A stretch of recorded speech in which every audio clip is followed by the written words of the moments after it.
Felipe José e farei uma breve análise do capítulo O Brasil Crioulo, do livro O Povo Brasileiro, do antropólogo Darcy Ribeiro. Darcy Ribeiro inicia o capítulo dizendo que o engenho de açúcar foi o que viabilizou a colonização portuguesa do Brasil, pois a coroa portuguesa não tinha muitos recursos à época, então decidiu repartir o território em capitanias hereditárias, os terras de Seis Marias, ou seja, de grandes propriedades. Portugal já havia feito algo semelhante nas Ilhas da Madeira, arquipélago dos Açores, usando mão de obra escrava, porém em territórios muito pequenos.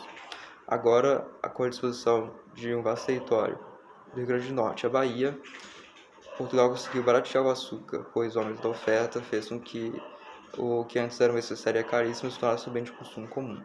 Havia uma simbiose entre o mercado consumidor europeu e a mão de obra escrava. Era uma sociedade atípica para os padrões americanos e europeus, pois era a fusão de três macro-etnias: indígenas, europeus e africanos. A cultura crioula era voltada para a exportação de açúcar, e a polaridade básica da sociedade crioula era o seu de engenho e escravo. Não podemos perder essa polaridade, pois ela é muito importante e vai reverberar ao longo dos séculos. Darcy Ribeiro descarta comparações entre o feudo e o engenho, pois no sistema feudal a mão de obra servil voltada para a subsistência. Já no engenho, a mão de obra escrava por fins mercantis de exportação. Não podemos esquecer das invasões holandesas, pois a Holanda era um grande financiador dessa empreitada colonial portuguesa. No entanto, a Holanda foi por um bom tempo dominada pela Espanha, e quando se separou, Portugal e Espanha formavam a União Ibérica, que de 1580 a 1640, Portugal e suas colônias estiveram submissas à coroa espanhola. Uma forma da Espanha punir a Holanda foi impedindo-a de comprar o açúcar que tanto investiu no Nordeste brasileiro. Isso motivou as invasões holandesas. Somente na segunda metade do século XVII, com a expulsão dos holandeses, é que o sistema de engenho brasileiro entrou em decadência, pois os holandeses trouxeram suas técnicas de produção para as Antilhas, no Caribe, e agora um novo concorrente no mercado internacional. Para Darcy Ribeiro, os únicos a confrontarem a aristocracia, como ele chama, foram os escravos, que formaram quilombos. O quilombo mais célebre foi o quilombo de Palmares, estima-se uma população de 30 mil habitantes, uma região muito rica, incrustada entre Pernambuco e Bahia. A sua destruição, que foram várias tentativas, o quilombo sobreviveu por décadas, mas exigiu 7 mil homens fortemente armados, sua maioria paulistas. Com aquela rentabilidade do açúcar, o engenho foi forçado a vender parte dos escravos para regiões mineradoras, que seriam o próximo ciclo econômico do Brasil. No século XVIII, a Revolução Industrial recondiciona as relações sociais. Há pequenos levantes portugueses contra o Pacto Colonial, em que os lucros brasileiros só podiam comercializar com a metrópole portuguesa. A polaridade de seu engenho e escravo agora se manifesta também de outra forma, com esses ricos comerciantes portugueses, a animosidade entre rico e pobre, ou seja, a massa empobrecida, muito influenciada por padres libertários em grandes centros urbanos, como Recife, Olinda, Salvador e São Luís.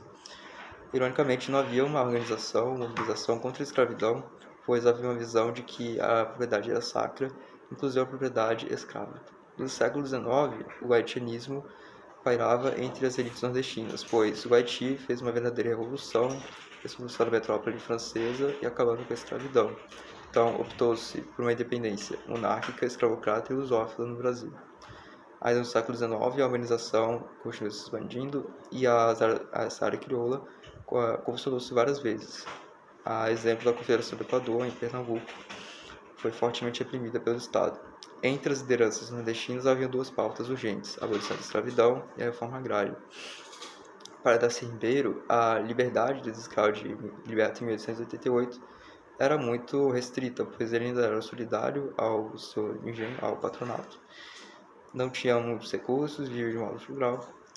A economia açucareira sofre um novo baque no final do século XIX, pois o capital estrangeiro, usando maquinofaturas, agora faz o refino de açúcar de forma muito mais eficiente, ou seja, o engenho se torna um mero fornecedor de matéria-prima, afetando mais uma vez a rentabilidade.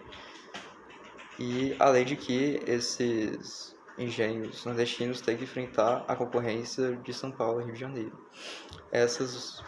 O patronato, então, como forma de se manter no poder, burocratiza-se, formando verdadeiras oligarquias, entrando no serviço público. Ainda no século XX, o clero se volta para a responsabilidade social maior e a formação de ligas camponesas, que buscam, além da reforma agrária, um salário digno para a população campesina, esse trabalhador rural. O estabelecimento do salário mínimo regional, mediante o aumento do preço do açúcar. Isso irritou o patronato nordestino e havia expectativas de que essa cultura crioula fosse superada. No entanto, as expectativas se frustraram com o golpe militar de 1964, em que houve uma aliança entre as oligarquias locais e os militares. Precisamos lembrar de que Castelo Branco era nordestino e que era também quando chegar a Fria. Essas ligas camponesas estavam à esquerda e